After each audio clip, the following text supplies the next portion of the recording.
Post entire VODs to YouTube? Yes. I just export it straight to YouTube.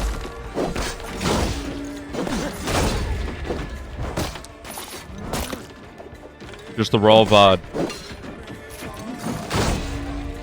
There we go. Yeah, we've got a channel for just streams, so it's just my VODs that exported over. I was used to that. Tried to edit them also. Found it all be a lot. Found clips a little more attention grabbing. Yep, pretty much. Pretty much the case. Like, it's really up there for archive reasons, but yeah, people have a very short attention span. So I try to keep clips very short and sweet. But I do sometimes will take the VOD and edit down for specific things. Like, for example, playing RV Theria with Lana, I've been cutting it into episodic, like 30-minute episodes, and I alternate between the two views. So I took her VOD and my VOD, and I switched between the two views. And I have that on my main channel, but basically my original channel is my shorts channel. I also put the episodic RV Theria up there. And I think you are following my main channel. So you do some editing then? I do some, not a lot. Basically, it's more of a if I want to kind of thing. Because I certainly don't find that it matters. Editing, don't edit, does not change how well the short does. Let this good man go, or suffer an iron sickness. So basically, if I feel like something merits editing, I'll do so. It's on your main channel, not your stream channel. Yep. Now both. You extort me in return for my life? I actually have 5 channels, 3 that I actually use. Not long after these scallious worms took my fort. Well, like post fairly consistently. I've got that, and I've also got the reactions channel that I post primarily TinyTubers reactions. Coincidence I find rather. Yeah, it's different channels for different kinds of content. I've seen that advised by a lot of experienced content creators. Are you well? Basically, the idea is if somebody wants to watch reactions, but they don't want to watch, like, gameplay, then they don't get a bunch of gameplay show up in their feed, right? And vice versa. It's like, I want to watch you play games, I don't watch clips, I don't watch you reacting to TinyTuber clips, what the hell is this? Then they don't follow that. Yep, it's entirely a recommendations thing. Like, somebody who watches shorts shouldn't have VODs show up in the recommended, because then they won't click it, and then it gets poor response. Which, if your followers don't engage with the content, it tells the algorithm that even your followers don't like your content, therefore nobody's going to like it. So, you don't want somebody following who is not going to engage. That's the ideal anyway. So, like, if people following a shorts channel aren't going to watch VODs, so then the VODs will do poorly. Whereas if somebody wants to follow the VODs channel, they can do so. Right? And that's the idea. Just different content for different kinds of people. Yeah, specifically, there's a VTuber, Giga, that had said that. But she's like, you could look around and a lot of people say that. So she's got, her shorts channel, long form clips channel. She's got her VODs channel, and they're all doing well. Just started YT Lives, and the VODs get no traction. That was my thing with, where do I stream? Like, I wouldn't hate streaming on YouTube. Well, I kind of would, because the people suck. But, I don't see how you get any kind of traction or community, because, somebody has to know who you are and look for you. It's not going to just show up as a recommendation. Not that, Twitch will actually give recommendations based off of, like, similar to things you watch and the viewer range you watch. Things will actually show up like that. YouTube, you're just kind of buried. And especially, apparently they made changes recently that make it even harder for small channels. Like, if I were to show you the numbers on my shorts, it's ridiculous. Like, the swipe rate would be like 16%, which means that 84% of people swiped away before 3 seconds passed on a 5-second video. Like, how do I get any traction on that? I found there's a niche between Twitch and YouTube because YouTube slaps a lot of restrictions on content. Yeah. And that's the nice thing about Twitch, too, is as long as you're streaming in the right category, what you're doing is fine. Like, you can play a mature-rated game with, like, sex scenes and tits on the screen, and as long as you're in the category, it's fine. But you do that on YouTube, you can get in trouble. So, it's a little bit more freeing, right? And then when you go to post on YouTube, you can, say, you know what, I need to lock this up to try and ensure audiences because, just to be safe. Started my stream on Twitch today reviewing brain rot YouTube videos, which YouTube's flags because it's someone else's account. Yep. Yep. YouTube is a lot more difficult as far as that's concerned. Twitch is a lot more forgiving. So I brought in YouTube later. Yeah.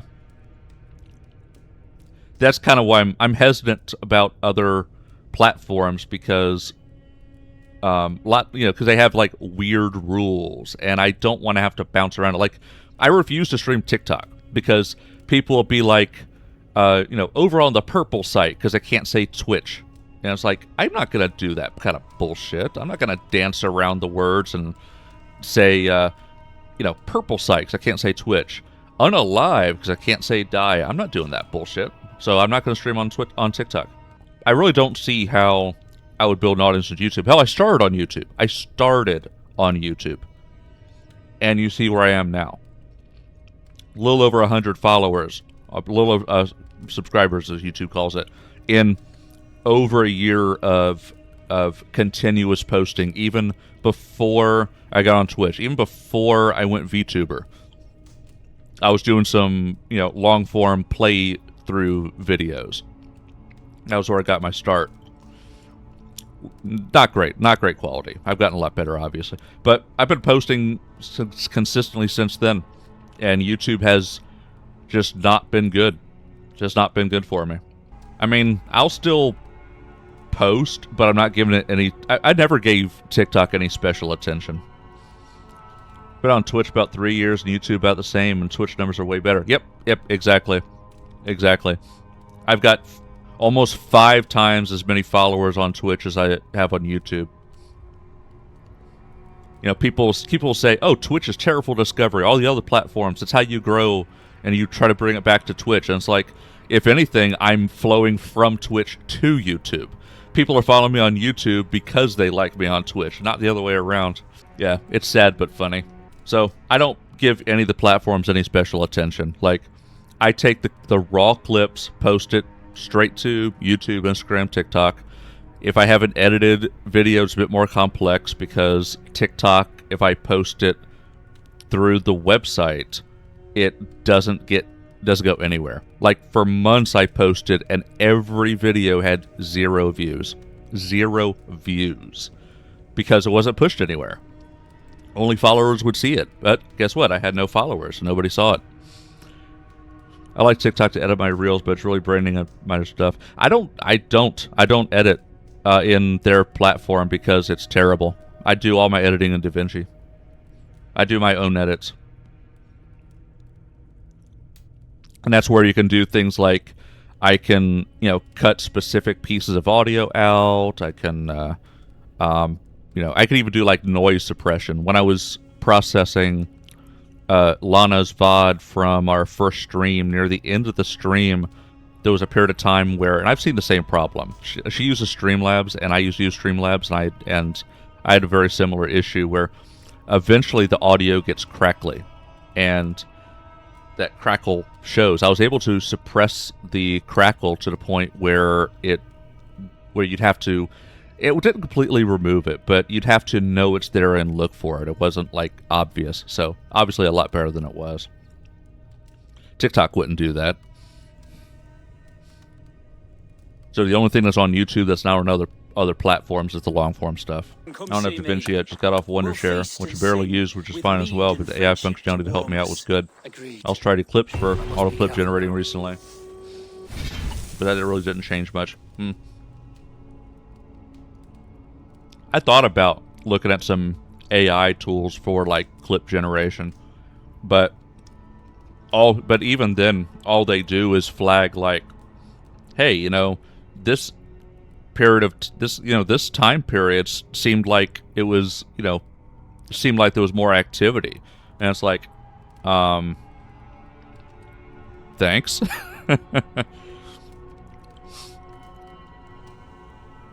I wasn't making better quality reels. I think it's because I treat mine more like a podcast. I could not play games the whole time.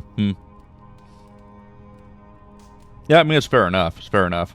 Basically, the main time that I'll edit is if it's either there's a lot of dead air that I'd want to cut out, or there's, like, say, 2 minutes worth of interesting things that happen over the course of 5 minutes. I'd want to clip out, remove extraneous stuff to tell a more cohesive story. Like, my best performing clip on Instagram is an edited clip from Wolfenstein, where I'm feeding the pig. So there was some other stuff in between, and so I'm just kind of jumping in time a bit. And obviously that's not something that like Twitch will do or TikTok will do, so I had to do that one manually. There you go. Love to clip my movie reviews, see how they do. Go for it. As a matter of fact, that's a good reason to have another channel. So you would have a channel for like gaming content and another channel for movie review content, because the person who likes column A might not like column B and vice versa. So that's a perfect candidate to have a separate channel. Parent-child accounts. Yeah, you can have multiple accounts under the same login. So I've got my Vallen Go login, and I've got 5 channels under there. The only catch, something to be aware of, is in order to be able to have videos longer than 15 minutes, you would have to put like a phone number in, do that whole authentication thing, and you can only use the same phone number on 2 channels per year. So just be cognizant of that. If you have a particular channel that you want to that you want to have like longer videos, just keep that in mind. But if another one's only a short channel, then you don't need to worry about it. About to pass out, got your tabs up. Thank you, Dendrix. WStream, thank you. But yeah, if ATX, there's not like a huge rush or anything, but yeah, it's definitely something that I would recommend, just because, somebody who follows you for gaming content and may not care about movie reviews and vice versa.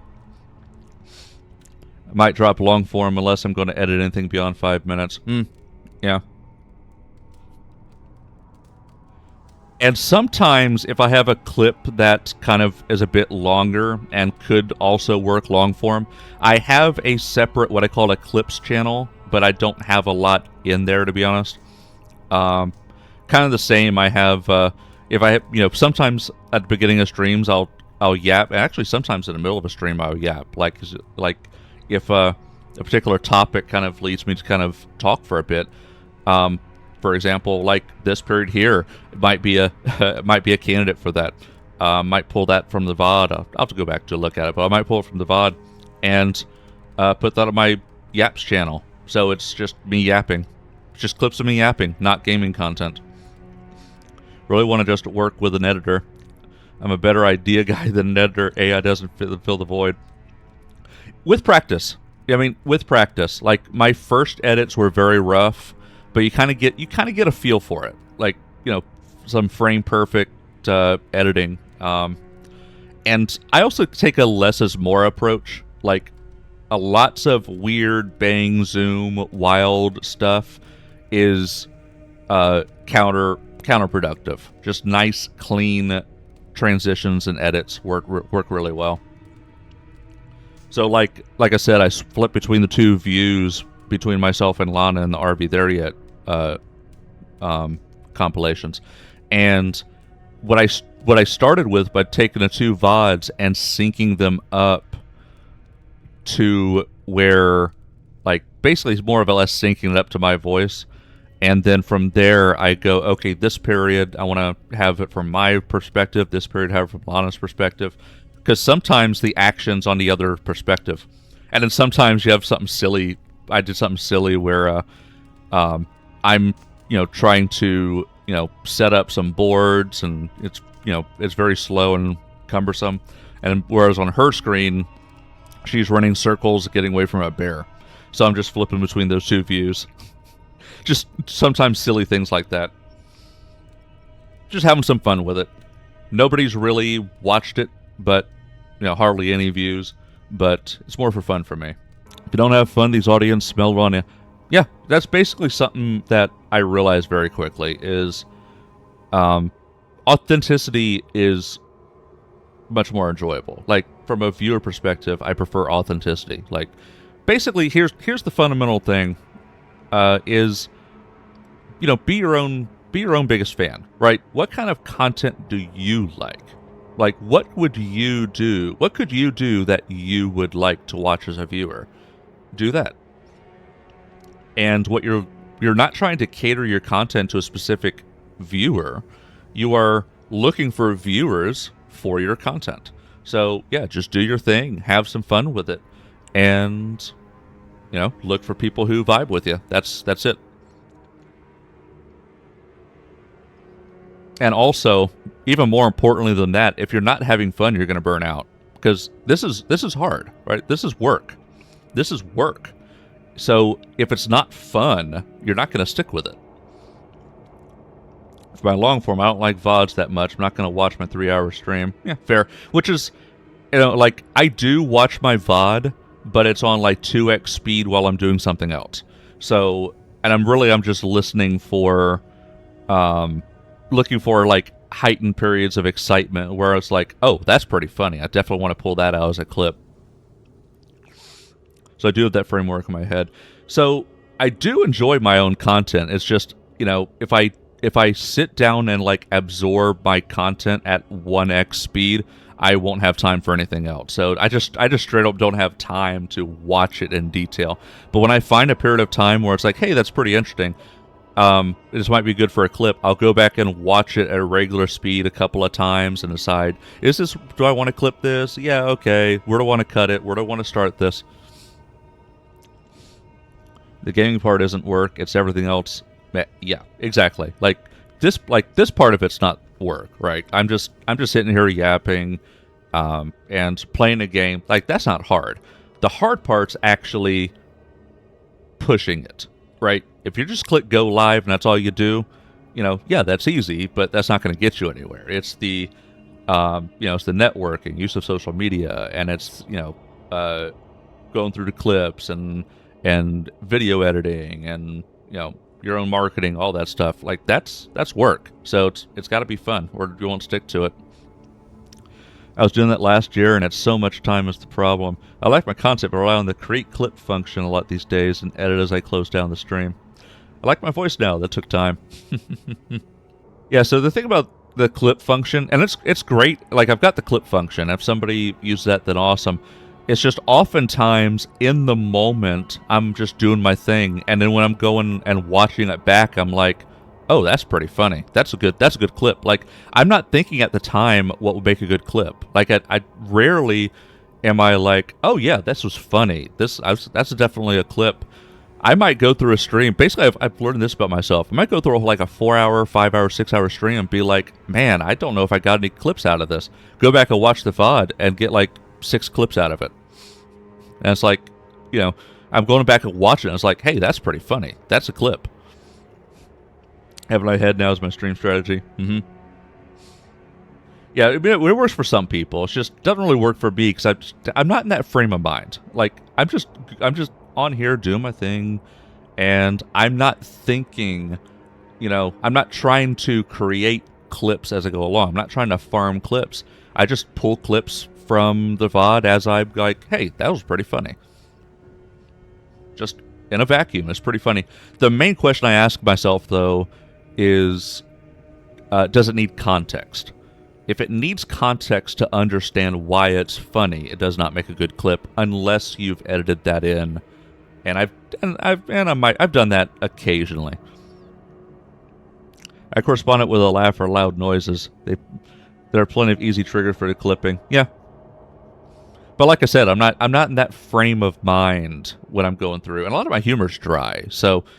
I'll have some clips that I think are pretty funny, but it's not really like heavy excitement. So I don't even see why an AI tool would detect, something interesting going on.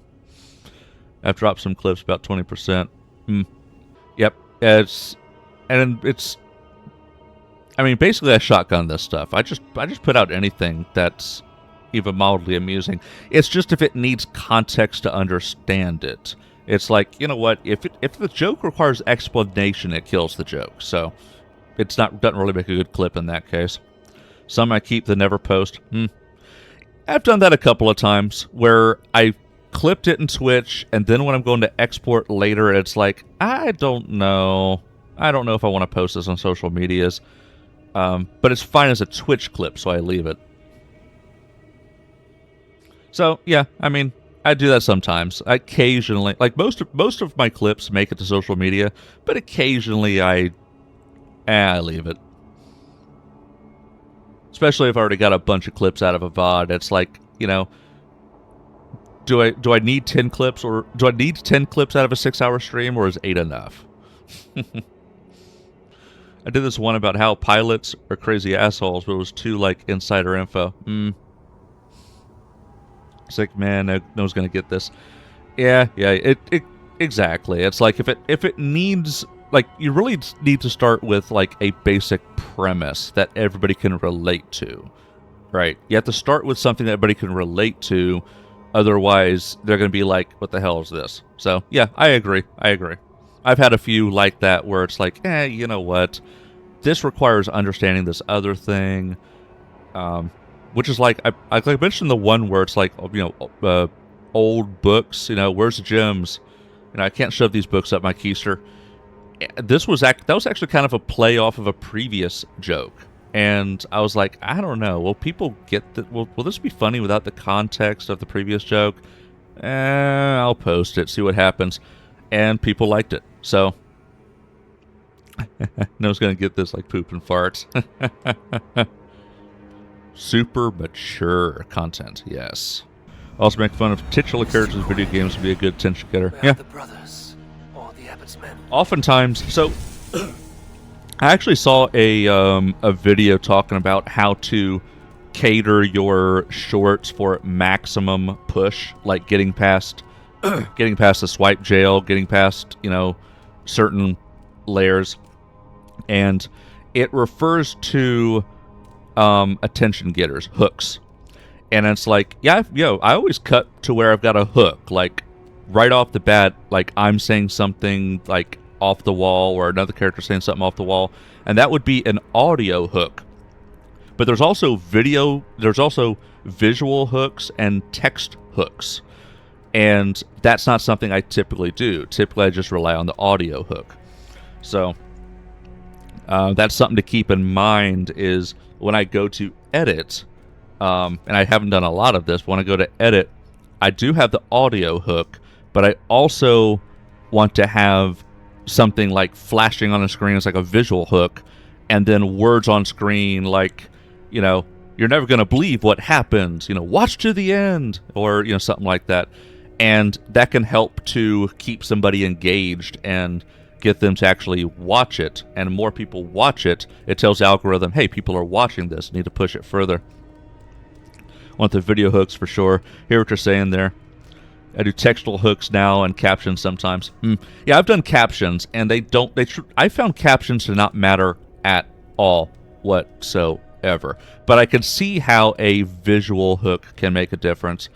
And a text hook, like, watch to the end, you're never going to believe what happens, some kind of like, make you curious, right? That could get somebody to stick around. And that's something that I haven't really been doing. So I've actually got a couple of videos I've edited and a couple of shorts that do that. I just haven't actually posted them yet. Yeah, people don't want to read captions that much, but if you're saying a bunch of crazy shit, captions can be good. I actually found that captions actually hurt the performance of my videos. And I wonder if the reason is because, like, I really feel like my biggest selling point is my voice. But if you have captions on, that means you're watching the video without audio. You don't get the voice. So where's the audio hook? So, so if I have captions, then there's no audio hook, and it's like, what is this? Why is it funny? So just my thought. In my own humble opinion, I think my form of humor is better heard than read. Just as a consumer of my own content. Just saying that. As a fan, as my own biggest fan, the audio needs to be on. Boys, your selling point, but it's not all that. Feel like you're somehow not the average VTuber. And there's truth in that. I'm definitely not. I have seen nothing of them.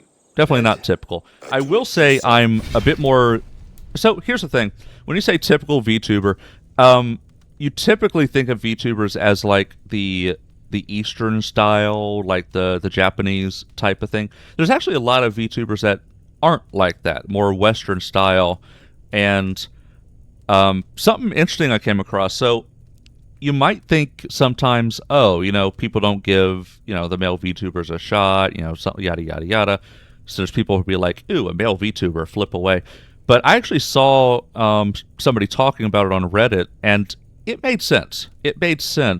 Because you don't just network with VTubers. Yeah, there is that too. I've been networking with VTubers, but that's not the issue.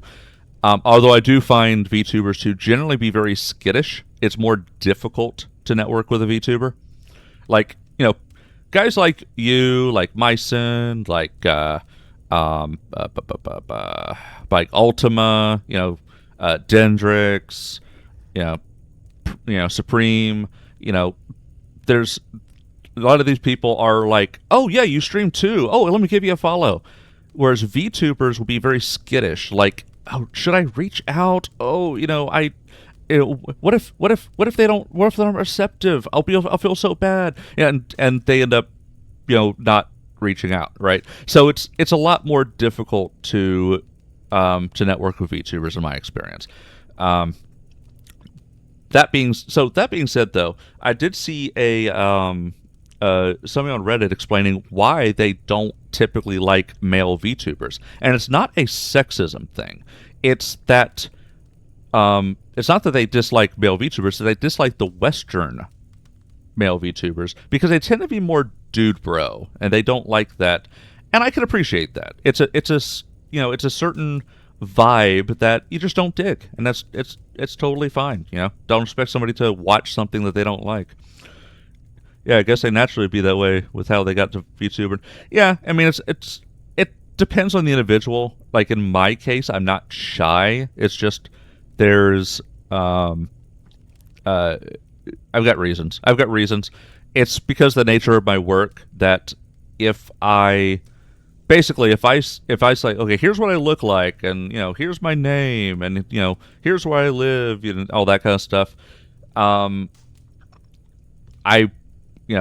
would have to declare it as adverse information, and I do not want to go to the security office and explain that, adverse information. I stream on Twitch to hardly anybody. Sometimes somebody accidentally clicks the link, and I've got to declare it as adverse information. It's like, I didn't want to do that. So I've, gone anonymous. I'm just, idiot on the internet. Nobody knows who I am. And that makes it to where I don't have to report it. But basically, adverse information, if I'm close friends with someone who's not a U.S. citizen or, not a U.S. citizen, if people start to ask too many questions, things of that nature, like asking about my work, things like that. So I just avoid the whole issue by just being anonymous. Yeah, I get a lot of myself in my head with the dude bro stuff I put out. Like when I talk about sports, I feel crickets, but then a lot of people get boners for anime where I can't contribute quite as much, but I try to focus on some of that delta and put it back into what I don't see others doing. This kind of goes back to do the stuff that you get. Like, when I talk about sports, I feel crickets, but a lot of people get, bonus for anime we can't contribute. And that's, I mean, if anime is not your thing, that's fine. So I mean, I don't have the answer to that. Like, it's not the content. It's just you haven't found the audience, and I'm in the same boat. It like I know my stuff's good. It's just not for everybody, and finding your audience is the hard part. I do like it. Just don't watch nearly as much. Yeah, I mean, I understand. But yeah, all I could say is keep trucking and it's just being consistent. Some people, why should be afraid when there's no for one? Yeah, I mean exactly. Like it's very niche. It's very niche. Like VTubers is already like Twitch streams is a very niche hobby, and then VTubers are very niche within that as well. People gaming, talk about sports is got to be very niche. So finding your audience is the hard part. Something you're doing that's not common. Algorithm doesn't know who to show your stuff to, so it's struggling. And yeah, it's not the problem's not the content. It's just you haven't found the audience for it. Woo! Hey, I bet.